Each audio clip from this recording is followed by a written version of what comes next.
Oi, meus filhos, tudo bem com vocês? Chegamos a mais uma aula de biologia, onde vamos dar continuidade ao assunto de poluição ambiental.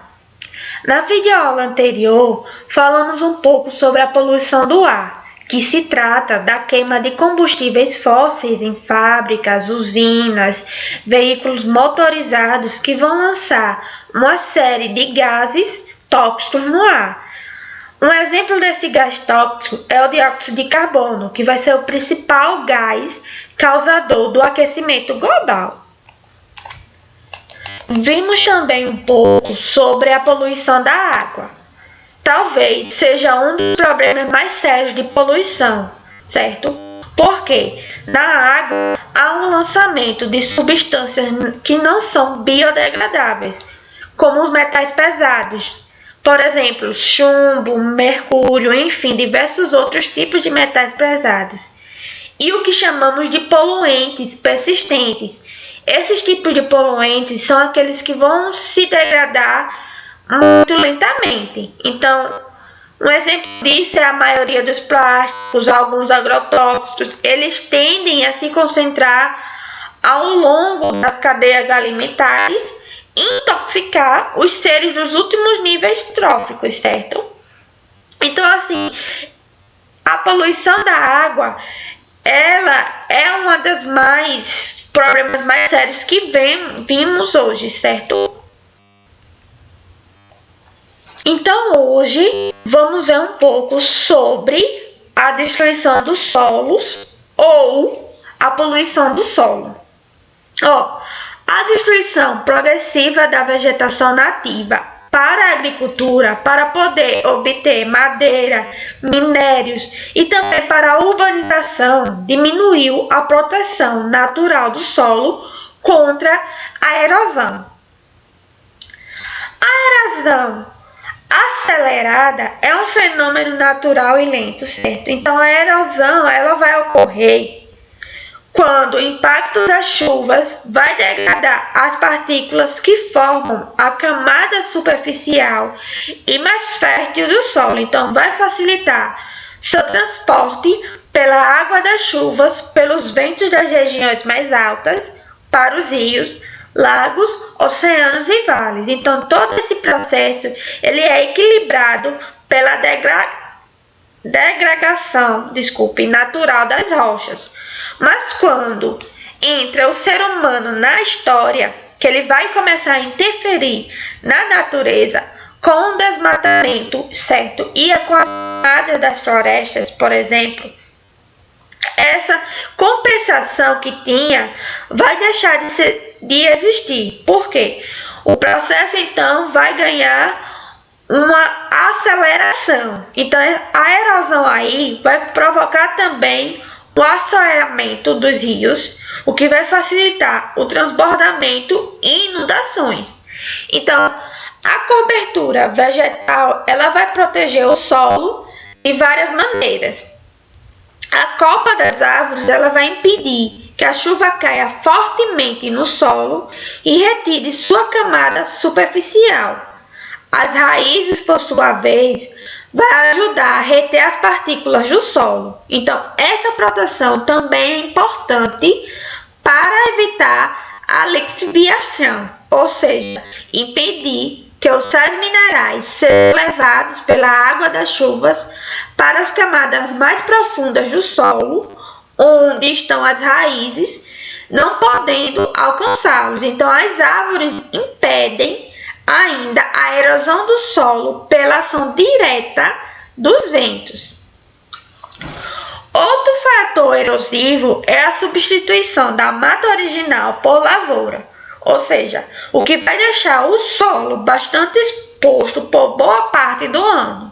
Então, as plantas cultivadas elas não fornecem a mesma proteção que a cobertura original.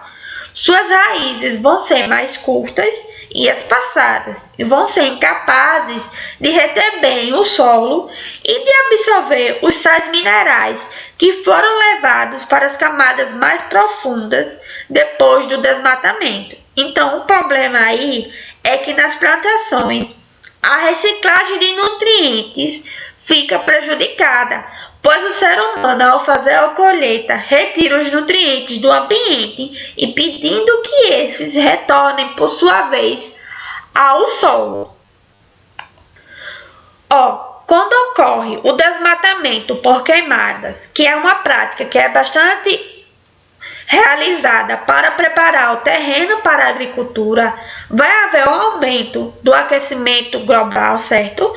E destruindo assim os micro-organismos decompositores que são responsáveis pela reciclagem dos nutrientes. Então, assim, a fertilidade inicial resultante dos sais minerais presentes nas cinzas, ela é passageira. Então, sem a reciclagem e o depósito das folhas em animais mortos, o humus se esgota em 2 ou 3 anos, certo? Então, é um crime ambiental derrubar matas em áreas preservadas por lei e promover queimadas para fins agropecuários sem autorização. Então, quando há uma intensiva a criação de gado, também pode destruir o solo. Como? Visto que cada área só tem condições para manter determinado número de animais herbívoros, a passagem e o pisoteio excessivo destroem a vegetação de tal forma que ela não vai conseguir mais se regenerar. Então, vai ocorrer aí o esgotamento do solo e a erosão. Então, o mau uso da terra, ela vai acelerar a erosão e provocar em algumas regiões a formação ou expansão das condições típicas do que chamamos de desertos. Então, esse processo vai ser chamado de desertificação, que com a retirada da vegetação vai diminuir a transpiração, a formação de nuvens e a quantidade de chuvas naquela região. Então, o clima aí vai ficar mais seco. A vegetação na margem de rios e lagos é o que chamamos de mata ciliar ou galeria. O que isso quer dizer? Esse tipo de mata, ela vai ajudar a segurar a terra. E se essa vegetação for retirada, a erosão aí vai provocar o acúmulo de sedimentos no fundo do rio, o que fica mais raso e com menor capacidade de escoamento. Não podemos falar da poluição do solo sem falar dos defensivos agrícolas, o popular agrotóxico. Vê só. Em geral, as culturas agrícolas elas são muito sensíveis ao ataque de pragas, o que é particularmente perigoso nas monoculturas, nas quais os insetos e os outros organismos parasitas, como por exemplo os fungos, eles se propagam com muita facilidade. Então, por causa da proximidade entre as plantas e da ausência de predadores naturais. Então, pessoal, o ser humano ele desenvolveu diversos tipos de defensivos agrícolas, que também chamamos de pesticidas ou agrotóxicos. Então, esses compostos, eles vão proteger as sementes, as plantações e os alimentos estocados contra o ataque das pragas, certo? Então, a degradação de alguns pesticidas, como os organoclorados, dos quais o dicloronitrocoretano, que é o DDT, é um exemplo que eles se degradam de forma lenta. Então, eles tendem a se acumular ao longo das cadeias alimentares.